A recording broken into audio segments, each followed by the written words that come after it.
When you were 25, your body produced about 3.2 milliliters of semen.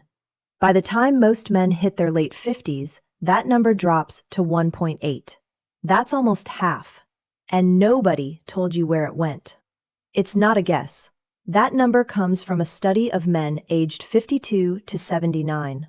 What I want to do today is take you through where that missing volume actually came from, because it didn't disappear randomly. It came from 3 specific glands inside your body, each producing a different amount of fluid, each failing for a different reason. Most of the advice you've been given doesn't work because it never asks which gland is the one failing in your body. And that answer changes everything you should be doing about it. If you've noticed your volume drop and you've been chalking it up to age, tell me your decade in the comments.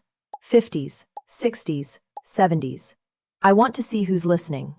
All right, let's go find it. The biggest piece of your missing volume came from a pair of glands behind your bladder. They're called the seminal vesicles. They produce 65 to 70% of everything you ejaculate. Not the sperm, the thick fluid part. So when total volume drops, this is usually where most of it went. The fluid these glands produce is rich in fructose, which is the fuel sperm need to survive and travel. The seminal vesicles are essentially a fuel plant for the rest of the system, and the entire operation depends on one thing: testosterone. The cells inside these glands are covered in androgen receptors. Testosterone is what tells those cells to produce fluid.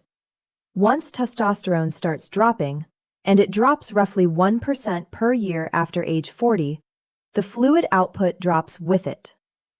Oxidative stress compounds the problem. As you age, free radicals damage the secretory cells inside the gland directly. So you have 2 things attacking the same tissue at once: the hormonal signal weakening and the cells themselves taking damage. 3 things address this specifically. Not because they're vaguely good for you, because they target those 2 failure points. Resistance training to support natural testosterone production. Consistent, deep sleep so your body can produce testosterone overnight, which is when most of it gets made. And dietary antioxidants. Berries, dark leafy greens, vitamin E-rich foods. These directly reduce the oxidative damage inside the gland cells. 1 gland, 2 failure mechanisms, 3 specific interventions. That accounts for the largest portion of your missing volume. The next contribution to your missing volume came from somewhere you've heard of 1,000 times: your prostate. But almost nobody talks about it in this context. Your prostate contributes 25 to 30% of total semen volume. Smaller share than the seminal vesicles, but what it adds is biochemically essential: zinc, citric acid, the enzymes that liquefy semen after ejaculation. The interesting part is what your prostate does with zinc. It concentrates zinc at levels far higher than your blood plasma.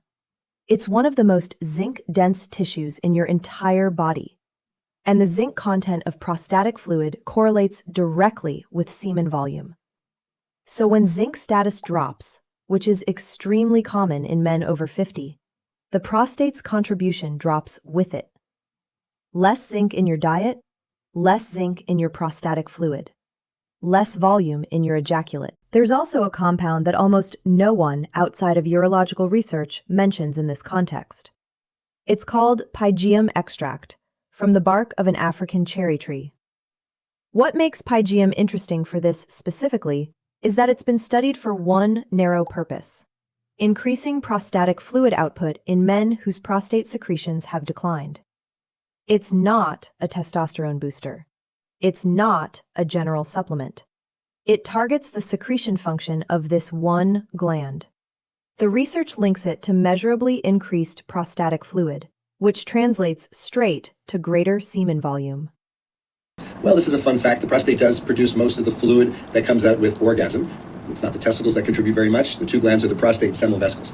However, what does it exactly do? So the prostate produces an enzyme that liquefies the ejaculate. So if you've ever paid attention, random man orgasms, the semen comes out as a clump. One last thing on the prostate, and this matters for a specific group of you watching. If you're on finasteride or any of the 5-alpha reductase inhibitors prescribed for enlarged prostate, those medications reduce DHT. And DHT is what the prostate needs for normal secretory function. The pill shrinks the gland. It can also reduce semen volume further as a side effect. If you've been on one and you've noticed a drop, that connection isn't coincidental. One small aside before we get to the third gland. Everything we've covered so far comes back to a handful of nutritional pathways. Testosterone signaling for the seminal vesicles, zinc for the prostate, antioxidants for the oxidative stress damaging gland cells. If you'd rather have those ingredients consistently in one place than chase them through your diet, there's a stack I've looked at that maps to those exact pathways. Links in the description if you want to see it. The foods and the habits do the work. The stack is just a foundation. And then there are the ones nobody mentions. Sitting just below the prostate, you have a pair of small glands called the bulbourethral glands, sometimes called Cowper's glands. You've had them your entire life. Most men have no idea. Their contribution to total volume is small, less than 5%, which is why they get overlooked. But what they actually do isn't really about volume, it's about protection. They produce a clear, alkaline fluid that enters the urethra before ejaculation. Most men recognize it as the pre-ejaculatory fluid, the thing that shows up before everything else. Its purpose is to neutralize the acidity left in the urethra by urine, because sperm cannot survive an acidic environment. Without that fluid, your sperm get damaged before they ever leave your body. From an area called the Cowper's gland. And we know this fluid as pre-ejaculate or pre-cum, and it's got a pretty integral job. This fluid flushes out the urethra, so it gets rid of any leftover urine or wee that is in this passageway. Semen and sperm don't like acid, and the amount of acid that is in urine stops the flow when a person ejaculates. After 50, these glands decline like everything else. Fewer secretory cells, less fluid.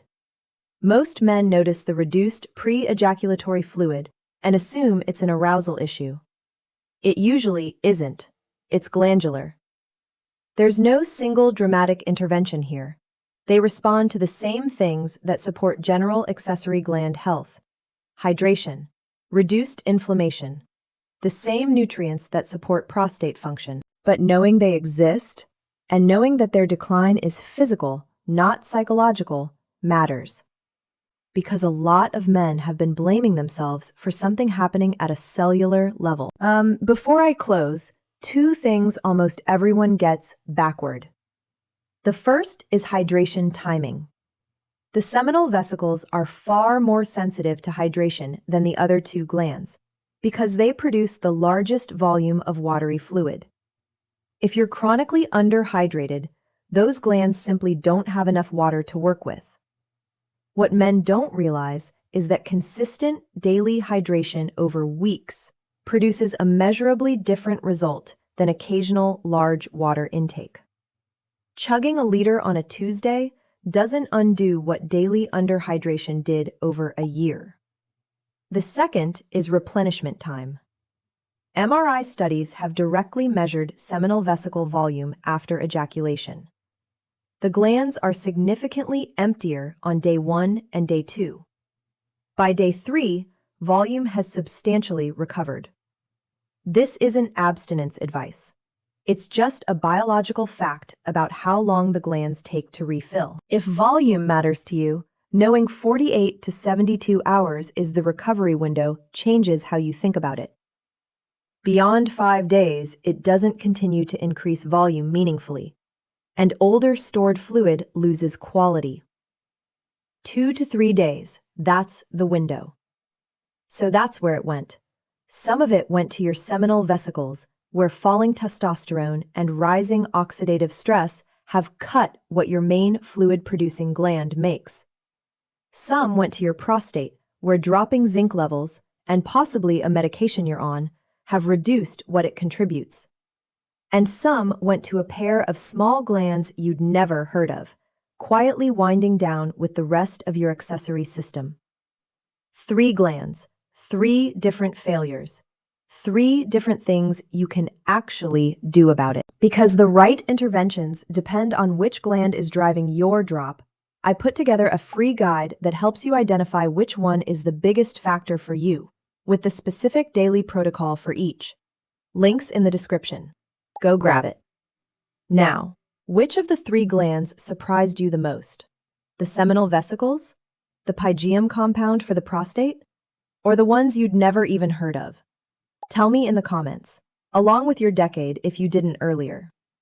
Alright. Thanks for watching, guys. I'm out.